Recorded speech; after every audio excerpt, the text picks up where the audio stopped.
Zazo agambye she's my cousin. Zazo, she's your cousin. Cousin we yatomera lole.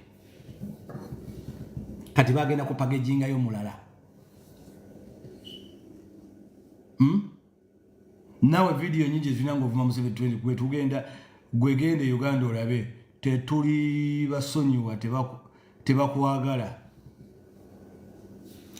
Ekyo kya Museveni tujja kumuwalabula kubanga twagala Uganda ekyuke. Nite tugenda kudda ku Ssabasajja kumuwalabula. Bino byonna mujja kubyogera simanyi bangi si banno. Ekituufu era sikikyusanga mu kyendiko. Nze siwagira Museveni. Naye siyinza kusivumangako baana be, sivumangako mukyala we, simuvumangako ng'omuntu. I used to talk about principles, things that are going wrong. Until today I'm still speaking about the same things. I have never changed. I'm still the same person, but I will never support a cause that disrespects my king. I will never be behind a cause that disrespects my king. Kukabaka nsula buli kintu kyonna. Tonyumiza Garcia. Tonyumiza Garcia.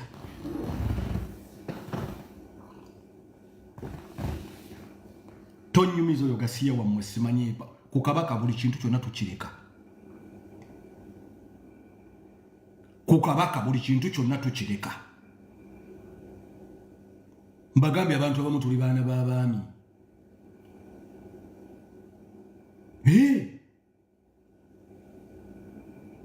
Nze jjajja wange bamuyita Yeremiya Kibirige Senfuka. Atuule ayebase Nakyesanja.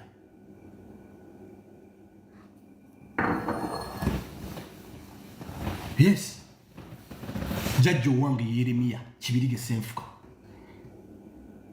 Yali minisita wa Kabaka Muteesa asooka azaala Kabaka azaala Ssabasajja Muwenda Mutebi.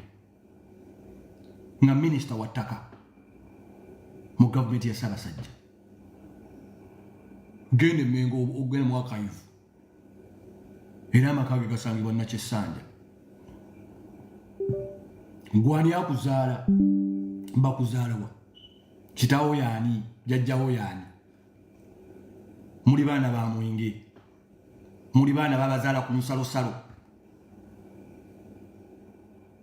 Mbunawo teka wakasimu manyira Kabaka. Waliwo n'alina omuntu simanyi bamuzaala mu ssengaawe. Gwe bakuzaala mu ssengaawe n'ojja n'otandika okumanyira Obuganda. Mbonne mwenyanyi mafunyo mafunya amawulire ag'enjawulo. Simanyi Kabaka akola bw'ati. Kabaka bannaye ekintu kye mumanyira temukimanyi. Ekintu kye muzannyisa temukimanyi. Munacheza na moto. Kabaka ni moto. Muzanya n'omuliro. You are playing with the fire. Muzanya na muliro. Kati wuyo alabise. Wuyo Kabaka alabise. Ogenda kuziwulira endiga.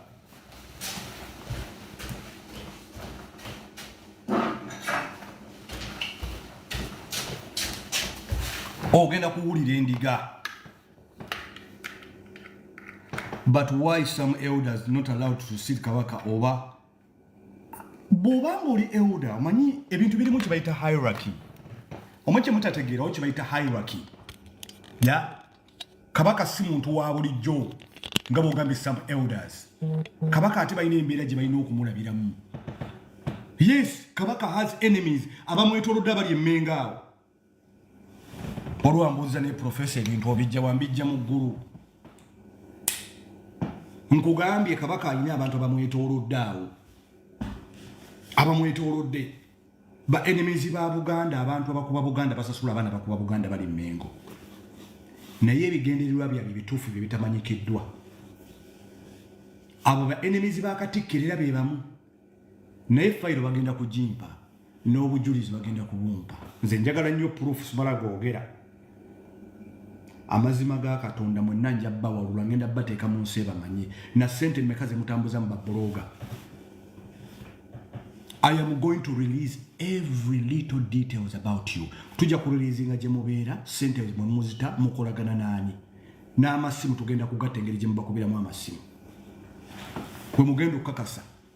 Abamu tetuzanyirwako. nkugambye bwongenda okukakasa abantu abasasula babbulooga abanoona Buganda bali Mengo. These are enemies of Buganda. Nakugambye Buganda teyeerabira ba enemy baayo balabe baayo. Buganda teyeerabira mikwano gyabo. Obuganda tebwerabira.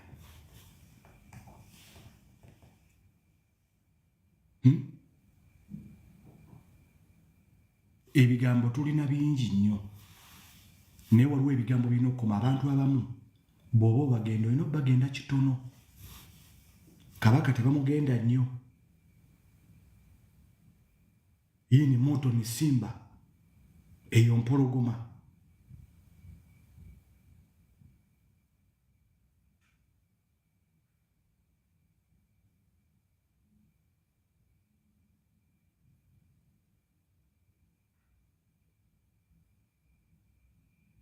Njagala ku apologizingira abantu bonna abali wano. The friends of Buganda.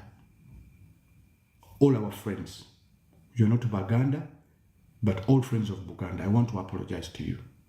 The behavior of some is not the behavior of all of us. The people disrespecting our king are being paid by some people within the establishment in Mengo.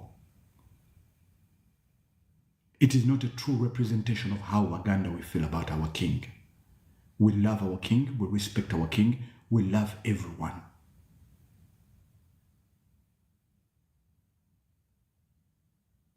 This is not how we are raised at Baganda. Baganda, we're very respectful. Baganda, we're very welcoming. We treasure our king. I'm apologizing on the behalf of all Baganda, because I'm a Muganda myself.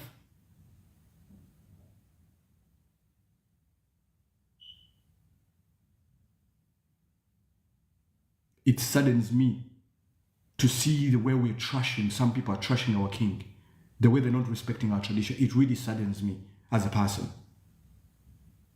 It saddens me to see some individuals just by using their phones and putting out all this false information, false propaganda about the king, about how the king is in captivity, about how the king is dead, or the king is something has happened to him. The king has an official spokesperson who happens to be the Katikiro, the Prime Minister, Charles Peter Maiga. The king has a private doctor. The king has a press secretary.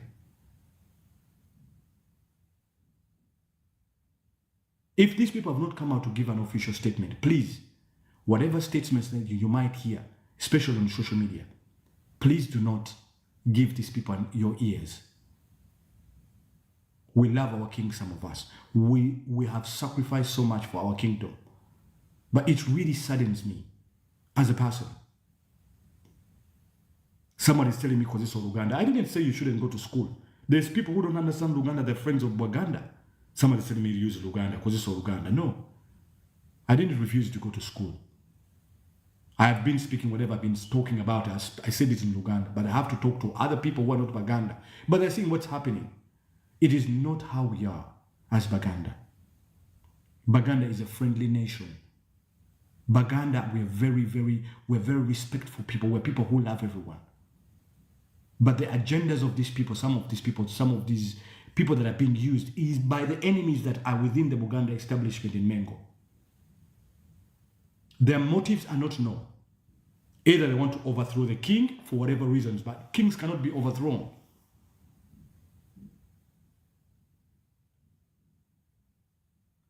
Kabaka tebamuwamba nti kabaka bamuwambye bateka ku kabaka omulala. No.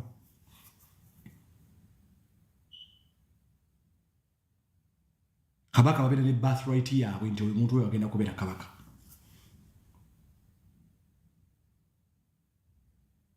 It really saddens me. It really saddens me seeing my king in his retirement age. The man is an old man. He needs to rest. He needs to have privacy. His privacy needs to be respected. But this is how we have to see him, simply because some people have decided to bring out propaganda. The reason why they brought him out is simply because of pressure from all these hooligans. But if I was a Katikiro or somebody from the Mengo, I would not let the Kabaka to be seen like that.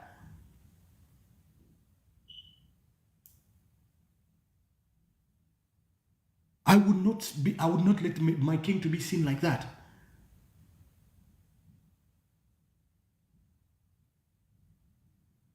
Abantu bano bafuka kutugamba nti baagala kujjako Museveni n'agaana. They are the same people who accused the Queen of infidelity. They accused the Queen. The Queen yayenda n'azaala abaana outside marriage. Her Majesty Nabagereka Chibalama mwamuvaako. Thank you so much. Political prisoners mwabavaako. Now the king, and somehow some people are scared of you. They can't speak because mubavuma and everything. But some of us, we are bivumo proof.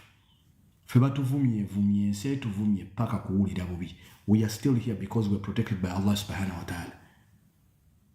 The kingdom is much, much bigger. Is way bigger than all of us.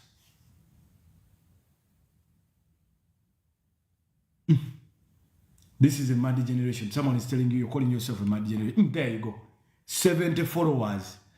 They go into fake accounts and come out and abuse people. And this is a Muganda. Mad generation is 15. If you call yourself mad, indeed you are indeed mad. You should be in a psychiatric hospital. Indeed you are mad. That is why you call yourself mad generation. And this is propaganda. Indeed you are mad.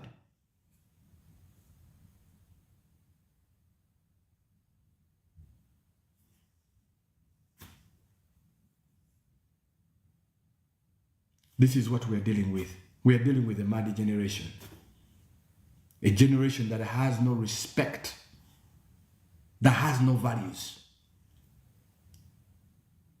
that believes in propaganda. A generation that is ready to burn their kingdom down simply because they are dissatisfied about their own statuses.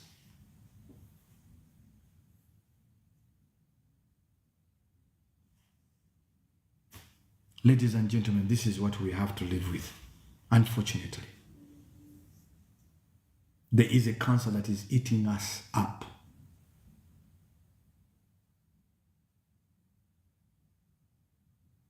First, they wanted to remove Museveni. Museveni is not going.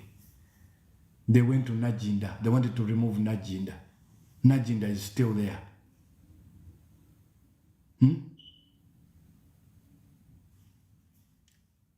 Good enough you have friends called Generation. Yes, she's my beautiful friend and I love her so much.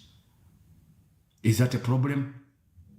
But she's not a mad generation. She's just generation. Yeah, beautiful friend. I'm sure you get a hard on every time you see her. I will let her know that.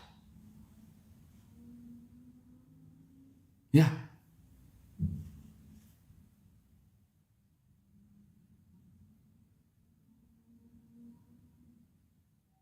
This is what we have to deal with. Unfortunately, the same people attacking Buganda are Baganda. The same people abusing the king are Baganda. People disrespecting the king, Baganda. Yes. The same people, Baganda.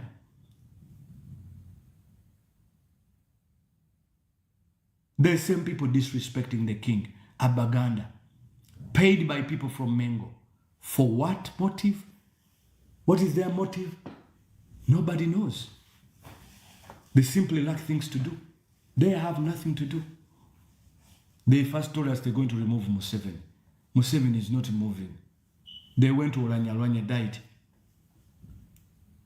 They jump on everything like feces, like flies on feces. Babuukira ebyayi. Ne bava ku byayi bino ne badda ku byayi ebirala bwe batyo babuukira. That is what they are like, unfortunately. Yeah, that's what they are like, unfortunately.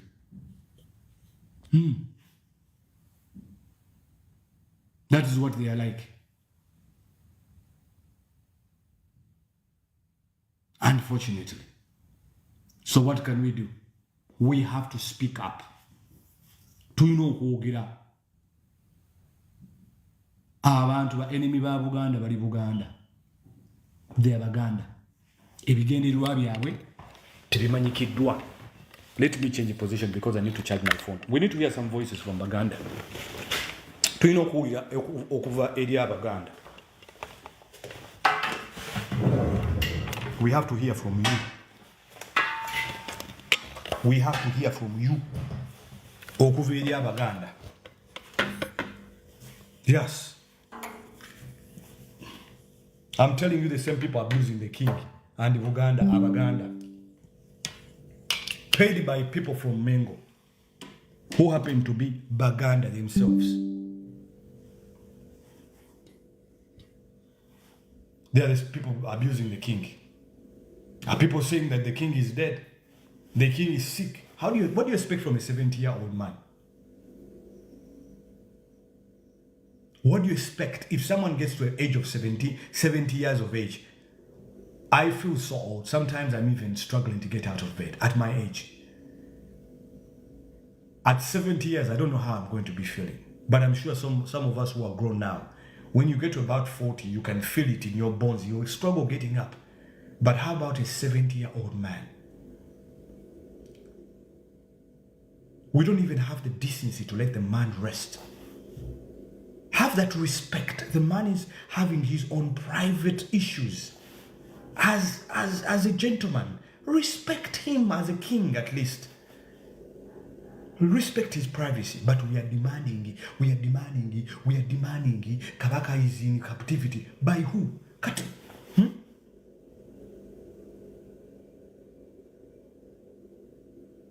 We are demanding. What you are demanding as who? Huh?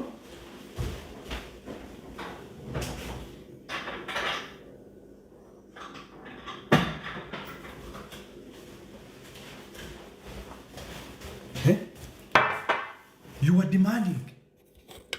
First you told us the king was dead. From the king being dead, the king is in captivity. Oh, this has happened to the king. Abantu abarumba Buganda, abalebe ba Buganda Baganda. Chenyamiza.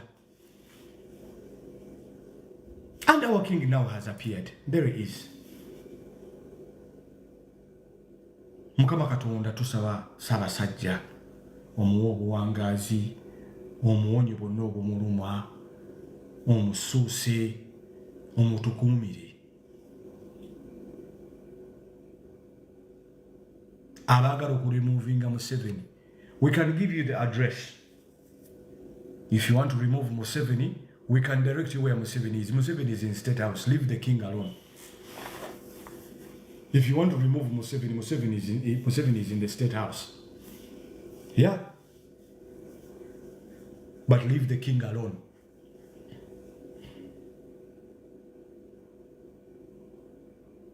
Kati empuuta ogenda kuziwulira nga zoogera.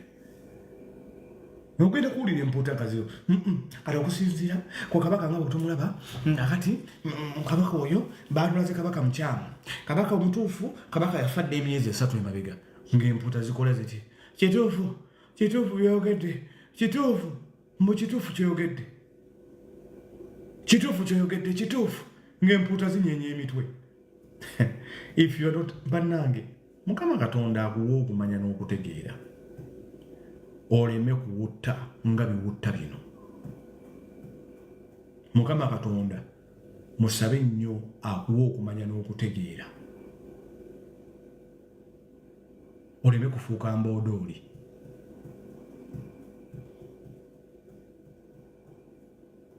Kyennyamiza nnyo, nze sinnaba kulabayo bloga Munyankole. Sinnaba kulabayo Munyankole avuma Kabaka wa Buganda, bonna batendereza Ssaabasajja. Sinnaba kulabayo Mukyoli avuma Kabaka wa Buganda. Sinnaba kulabayo Mulugwala avuma Kabaka wa Buganda. Sinnaba kulabayo Mudama avuma. Sinnaba kulabayo Musoga. Sinnaba kulabayo anybody ngava waggwanga lyanga gamba Ssaabasajja kino Ssaabasajja kiri. I have not seen anyone. All I've seen is the Lumbuyes. Simanyi the Ani, simanyi the Matovu, simanyi the Busurwa, simanyi the Chiviriges abusing the king. I have not seen a single one. I have not seen a single person from any other tribe. I have not seen anyone from any other single tribe abusing the king. It is only Baganda. And we are a laughing stock. We are like a bunch of clowns. Everyone is laughing, saying, oh my God, Baganda, you are abusing your king. Baganda, Kabaka wa Mamuvu. And people are watching. Abantu batunula baseka batusekerera twafuuse ekisekererwa. If they cannot respect their king, if they cannot respect their kingdom, how can they respect our country? These are the Baganda I'm telling you. There he is. Somebody is asking me Pressure Muganda. Who is Pressure again? And the sponsors of that same boy are in Mengo. He's sponsored by Baganda. He's sponsored from people from Mengo who happen to be Baganda. That boy didn't come out on his own to start. These are all Baganda abusing the king. All of them. All of them. All of these are fake accounts of Baganda. I dare one of them to come on camera and say what they are saying. Now that the king has appeared, they will start telling you that's not the king, that's not the king, that's someone else.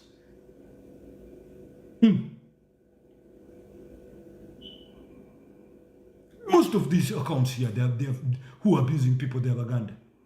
Who are abusing the Kabaka, they are Baganda. Sponsored by another sponsor by Mengo, who sit on the same Luchiko. The Luchiko in Mengo. Sarah Kiki, thank you so much.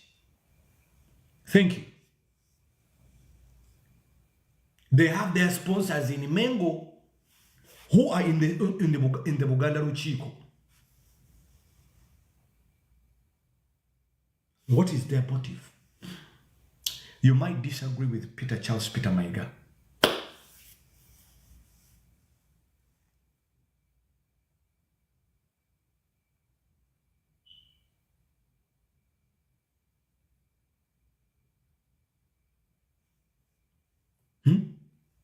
Why abuse the Kabaka? Why talk about the Kabaka's private life? Are you his brother? Are you the king's brother? First you say the king is dead. Then you're attacking the Katikiro. And now you're demanding free the Kabaka. Free the Kabaka from where? From the hospital bed? You want to free him from his hospital bed? The Kabaka is still a human being.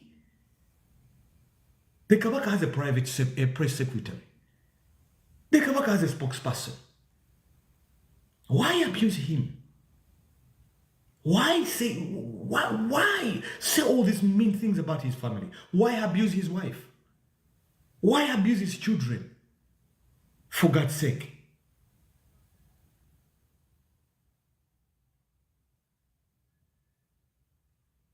Why?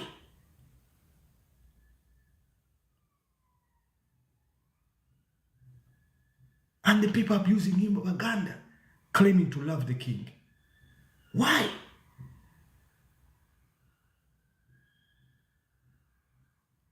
The people abusing him, Baganda. If you can trust the king like that, what are you going to do to other people? If this is how you are behaving, what's the message you're giving to the people out there? Does the king hold power that the king is holding power onto power?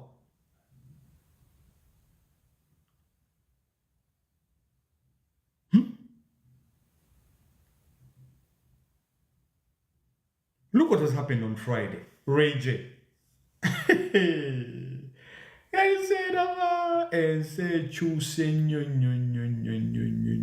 Banyankole have now all come together. They were united by an artist. They came out to support their own and they made a statement. You heard Tai was saying, we thank everybody who has come here to support our own. Okuhagiro witu.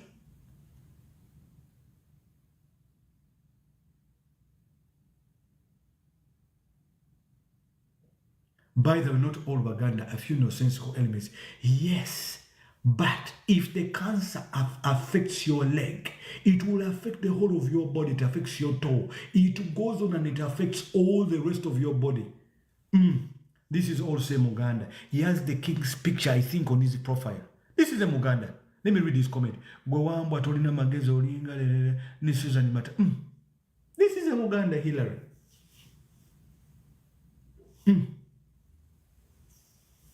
Yeah. The king, you saw that that was a comment in Uganda. May commented by a Muganda, there you go. All the other tribes are watching like it's a pity. If you saw what happened on Rage's concert, that was a very, very loud message. For those that know. For those that know. For those that know, it was a very, very loud message. Mwebale kuija okuhagiro witu. These were Banyoro, Batoro, Banyankole, Bachiga. People traveled from Kabale. Do you know where Kabale is?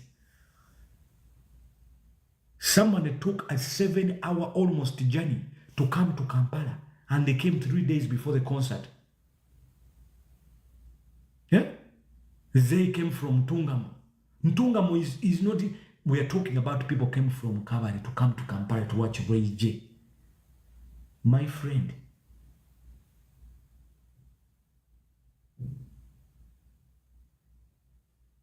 My friend.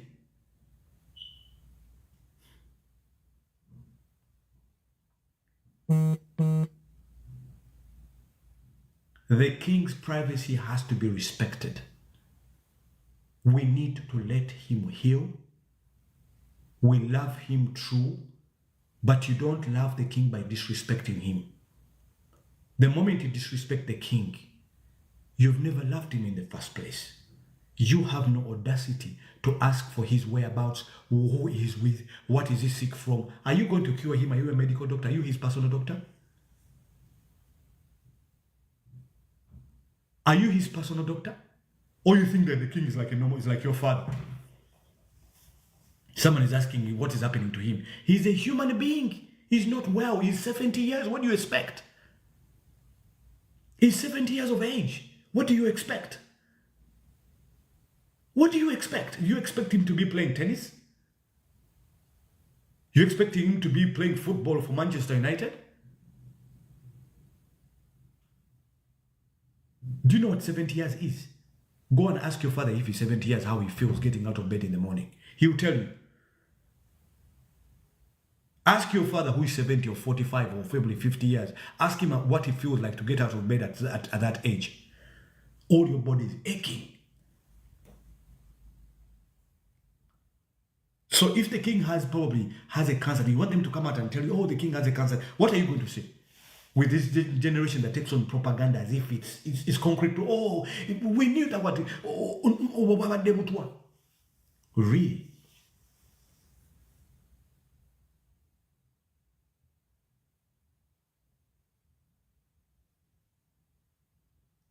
And someone has a phone in the middle of the room like this. Someone is broadcasting and telling the masses how he has reliable information that the king is under captive. Smile, the prime minister took him, smile through the back door, they put handcuffs on him. Really? Really? Are we that stupid? Are we that naive? Have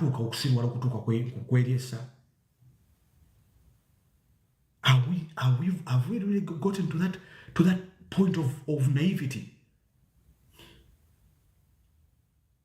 Have we reached that point of naivety? We are that gullible that someone with a mobile phone sitting in a small room, not even in Uganda, knows more about the king than the people around the king, than his family. That is not even being naive, that's being gullible. That is the gullibility of the highest order. Someone has a phone, a small phone in a room out of Uganda, so many miles away, and they're actually telling us, communicating to us about the king. And somehow the people around him don't know.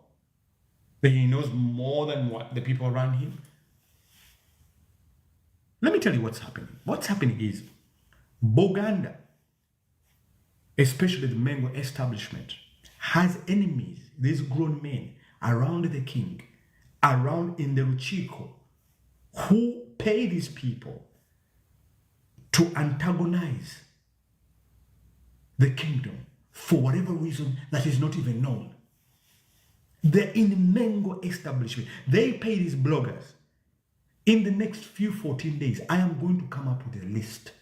A list is going to be sent to me with concrete proof. I will read out their names, where they live. We shall put up their phone numbers, how and where they transfer this money to. Don't joke.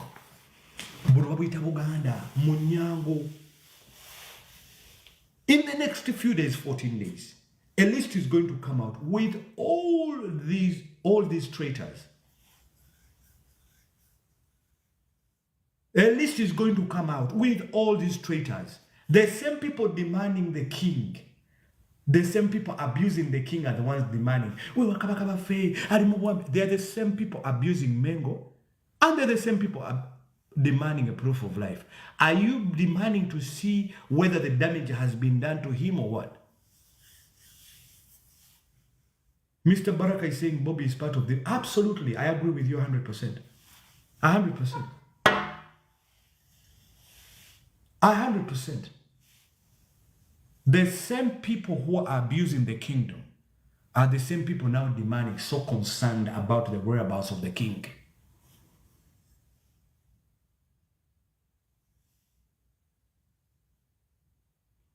Please present the list and I will help explain your sponsor. Who is my sponsor? Who is my sponsor? I'm sponsored by the king because His Majesty happens to be my king and I love him so much. I don't need a sponsor for that matter. I can sponsor myself.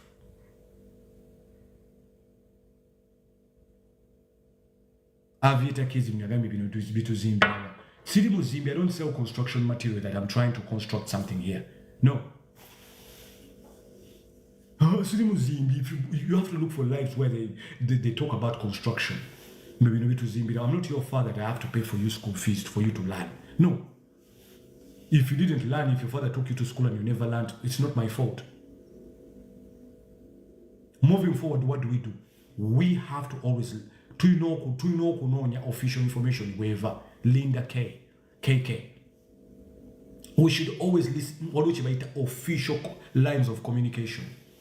Official lines. The king has a press secretary. The king has a spokesperson. The king has a catechumen who speaks for the king. The king has a private doctor. You will never access the king's medical records. You will never. Not even the people around him, not even most of his family cannot access it because it's private and confidential. Only to the king. Someone saying you have a light skin and you're so sensitive. With my king, yes, I'm so sensitive. Just like your mom's breasts. Ngama berega mama o. Ni sensitive nyo kukabaka. Ngama berega mama o. Kukabaka. Ndi sensitive nyo kukabaka ngama berega mama o.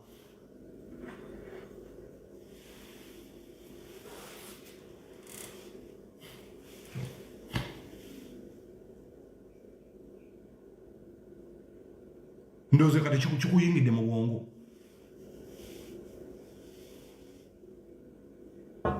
Baganda tuswaza. Baganda tuswaza. Undabi ko no Kabarebe. There's a day Kabarebe came out with a statement. Nenyiga nyo, but I can't blame her.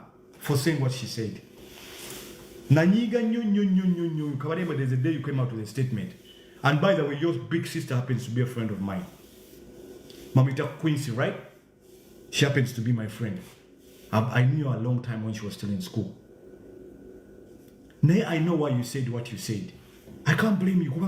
I feel ashamed that we're having the Matovus, the Nselikos, the Musokes abusing the king. I feel ashamed. Kati tribes endala zitutunulira nisigamba niba abaganda abagamba baagala kabaka bwabwe ningati bamuvuma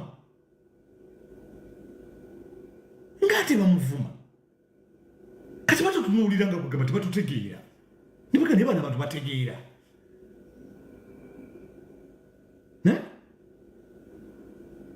bagenda batutunulira nga n'abantu bategeera.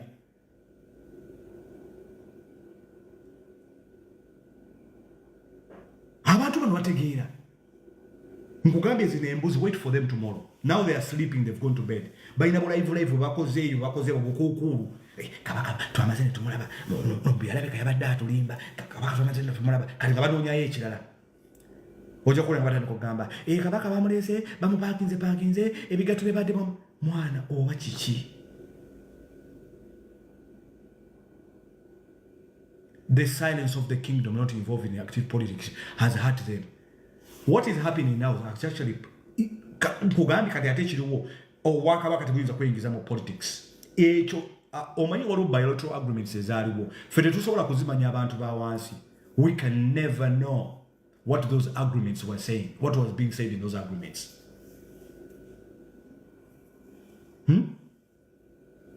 Someone has already done a video on his shoes. There you go. I told you because I know how they think. They're very myopic. Very myopic. But I said that Kabaka, but not. In the crocodiles, Kabaka Taina Kuena na Swagandi, he can put on what he wants. Huh? The desire, Jackety, Simaya Demikono, but one Rabie, Bamkotem Quatisi, but what? No, I you get about Deo. Nangi Uganda erina empuuta. Uganda erina empuuta naye abaganda batulina empuuta. Mukama Katonda. Omwana newe yagenda gamba doli kugenda kukyogera. Nasooka ne munyigira namala ne nkitegeera ngamba omwana ono. Waliwo ebintu by'otunula n'ogamba oyagala okutegeera nti obwakabaka tebamuzannyirako.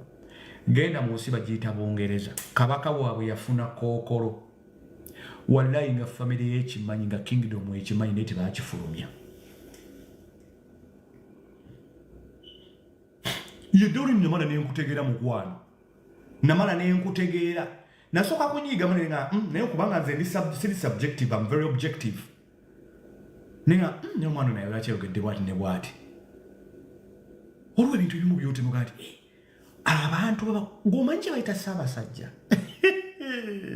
Bumanyi bayita kabaka bannange. Oba kabaka olw'okuba ndi intaneti omanyi akasimu kano kasiriwaza. Essimu zino zisiwaza. Omuntu akwata essimu ye n'agyetunulamu bw'ati nga kabaka amulina wano mu ssimu ye. Ye n'alowooza nti olw'okuba alaba kabaka mu ssimu ye nti ali ku ssemu level ne kabaka. Omuntu akwata akasimu ke bwe kati olw'okuba kabaka amulabako bw'ati nga bw'omulaba awo. Alowooza you're very close to the king, my friend. Oli munaku, oli mukopi, tolituukirira kabaka. You will never be close to the king. Lekera wessimu y'okulimba. Waliwo oli alina omutwe baguteeka muguleka gulimu amazzi. Baleka baagubajjamu n'afuna oba yali ssengaawe n'agufukamu omusulo ne baddamu ne bagutunga. Agwetisse omutwe gulimu enkali ateekawo bw'ati essimu. N'atandika bannange nimanya mu nnyo twagenze okulaba simanyi Ssabasajja Kabaka bamugize bwe bati abantu nga bali kuli bagamba teacher asomesa ki? Asomesa busiru. Ndowooza bamukwata omutwe ssengawe n'agufukamu ne baddamu ne bagutunga. Ne baddamu ne batunga omutwe gwe nga mulimu enkali munda. yatuwulira ebifo ku kabaka ali mailo kafukunya yabutuwulira ebikwata ku kabaka nga n'abali ku kabaka kumbi tebabimanyi.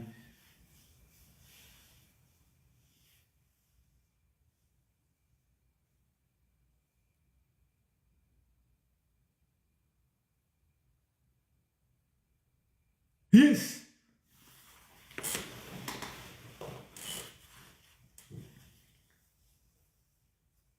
Agaana ago ne bakwata Najjinda abaana abaganda ne mudda ku maama Najjinda nga mulimu n'abakazi ne mugamba Najjinda yayenda ku kabaka n'afuna zaala abaana abalongo mukazi wattu ng'olowooza famire ya Najjinda ewulira ti abaana balina amasimu bagamba maama waabwe the respectable queen of Buganda, the respectable queen of Buganda. Mubasharingira live batuukeko ebigambo babiwulire bali mu for you page balaba babulikodinga balaba kano ka live bajja kateekayo jakasanga nga balina gye bakatadde oluna amalo kawuliza mu eddakiika bbiri bagamba mutugambire kino ekiwulenge kye bayita mindset kiriri mukibasharingire live buli aliko gisharinge mu WhatsApp group ku status yo ey'essimu ne bakwata ssanga lya mbogo kakazi kato kawagira Manchester United batokobye ne leero nga kakola challenge ku TikTok ne bavuma ssanga lya mbogo ne bavuma Najjinda abaana bavuma Najjinda oyo omusajja alinga gwe baafukamu enkali mu mutwe.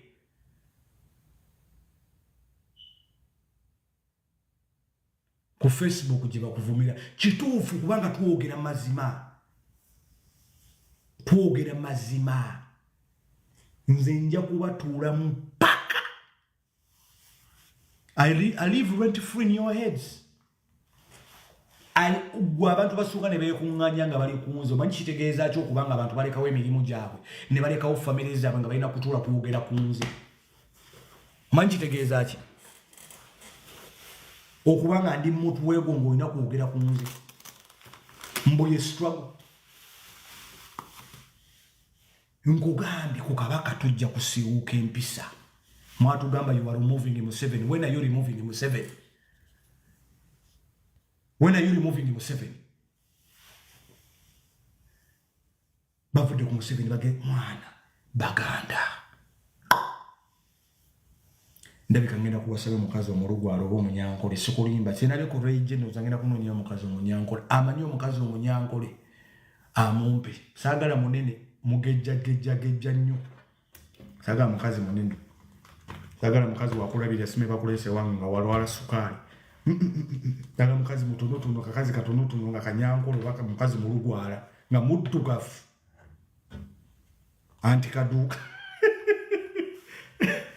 saagala mukazi munene wagenda kundwalira sime mukazi bamukuwadde kuva mu ankole munene nene yanywa nnyo amata n'agejja mu Buganda tetulina mata chai mukalu twalira ddala generation nja kumutwala ani ekikusaagala nja kutwala mu antikaduuka engeri gye nafunye antikaduuka simu nyankole gwe ngenda okuwasaamu gwenzirako siddamu kuzaala mubaana mu mukazi muganda na siddamu kuzaala abaana mu bakazi baganda kanzale ku mawanga amalala kanzaleka walala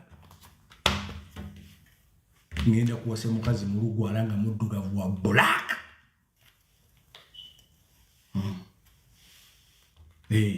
yes she's from ankole ngenda kutwala mu antikaduuka katwale mu antikaduuka mukazi akola ayina ne pini mu nnyindo bwe ngenda okutwalamu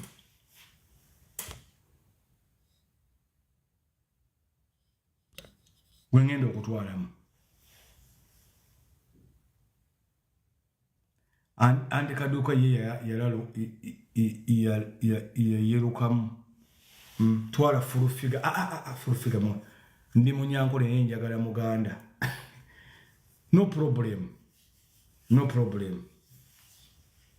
nsagala munyankole munene mugejjagejja nnyo sagala mukazi wagenda kulabirira sukaali njagala kujja kuteeka mu minzaani nga tosussa kilo 62 n'ebintu by'okujolina kilo 8 agenda ogejjere wa taatawo genda eri tosukka kilo 62 n'okuba oli muwanvu wasoma saagala mukazi ataasoma onookolota bukumuwaka n'abaana ng'ewa mwinayo ne ku nte omanyi okukamente kubanga ngenda kubeera mu kyalo nkaddiye ekibuga nkikoye banzadde makindi ate nfiire makindi kange nembeera ennyabusozi bampozeyo omukazi omuhima tubeereyo babeereyo balina obubina bunene mubeereyo ku lusozi ne mubeereyo ne munaaba amazzi gava mu lusozi waggulu nti nekikuuta ekikazi ekyo nakyo nekikuuta paka akatonda lwakusanga eyo n'akuttira eyo nga naawe ogenzi oba mulugwala eri mubeera naye omusana sigusobola omungi ennyo sigusobola oyinza okufuna omulugwala ne bantwala mu balugwala akazi omulugwala simusobola oba omusoga kumpi nnyo osoga n'abaganda tewali nnyo njawulo kaduuka yes boss kaduuka nafunya nti kaduuka ante kaduuka naamusobola mulaba mutya ante kaduuka naamusobola anti kaduuka loosi bomu abatoolo mulina ekisa kingi awemula nti kituufu naye ajja kukyuka teri muntu mubi yenna jangu ewaffe ekisolo mwemukuba emiggo mmwe ab'ekisolo babe baki ab'ekisolo si bakiga abakiga saagala kulya nnyo obummonde mwamanyira nnyo okulya obummonde nze ndi muntu w'amatooke bafumbira okay twegategattemu n'emisaayi emirala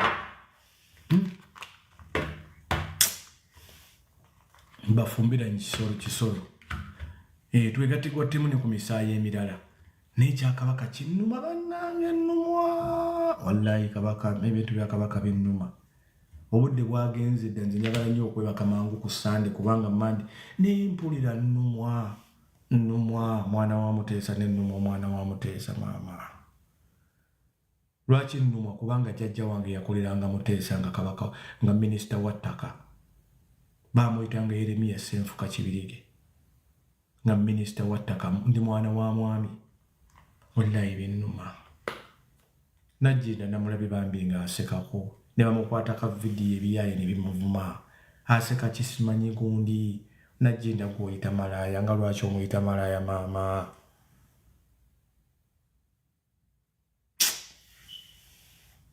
taba mwana wa Muteesa mwana yeekaddiyidde musajja waffe kabaka waffe kitaffe omuntu akutta akasimu tekaweza na mitwalo 2